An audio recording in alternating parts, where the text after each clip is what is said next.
আমার প্রতিশ্রুতিতে ইসলামিক মূল্যবোধের রাষ্ট্রকে গঠন করার জন্য প্রচেষ্টা চালিয়ে যাব এবং আমার একালা দিকজারেরা সন্ত্রাস মুক্ত, চাঁদা মুক্ত, দখল মুক্ত এটাকে আমি পরিহার করাবো ইনশাআল্লাহ। আমার প্রত্যেকটা আমার সমস্ত কিছু ঠিক আছে আলহামদুলিল্লাহ। না, আমার কোনো সমস্যা নাই, আশা করি কোনো সমস্যা নাই। আমি লেভেল ফিলিং যেটা সরকার আমাদেরকে আশ্বস্ত করেছে যে আমরা লেভেল ফিলিং দেব, আশা করি ওইরকমভাবেই হবে। তিনবারের প্রধানমন্ত্রী বেগম খালেদা জিয়া আমাদের এই 18 কোটি মানুষের আজকে অভিভাবক, উনি আজকে আমাদের ছেড়ে চিরবিদায় নিয়েছেন। আমরা এই জন্যে শোকাহত।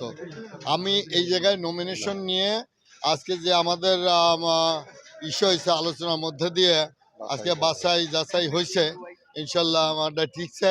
আমি ধন্যবাদ জানাই।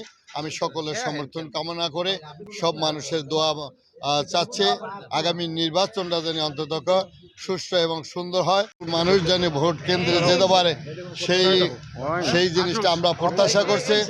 এবং আমি মনে করি যে আজকে সেই জায়গায় যদি আমরা সুষ্ঠু এবং সুন্দর নির্বাচন পাই, অবশ্যই আমরা নতুন এবং ফিরে আসা গ্রাহকদের জন্য নগদে চলছে ক্যাশব্যাক সহ প্রতিদিন হাজারো উপহার জেতার সুযোগ। হবে আশা আর ফেরা, সারপ্রাইজ সেরা। নির্বাচন সুষ্ঠু হবে বলে আমরা আশা রাখি। বর্তমান সিচুয়েশনে সেটাই হওয়া উচিত, এটা আমরা চিন্তা করি। আর মাদারীপুরবাসীর জন্য আমাদের প্রত্যাশা হচ্ছে, আমাদের করণীয় এখন তো আর প্রত্যাশা কিছু না। আমরা যেহেতু আমরা এখন পার্টিসিপেট করতেছি, আমাদের করণীয়গুলো হচ্ছে যে আমার মনে হয় যুব সমাজের উন্নয়নের জন্য কাজ করে যাওয়া উচিত, আমাদের এডুকেশনের উপরে কাজ করা উচিত, এইগুলোর উপরে জোর দিয়ে সামাজিক কিছু অবক্ষয় আছে, যেমন ড্রাগের এন্ট্রি হওয়া উচিত।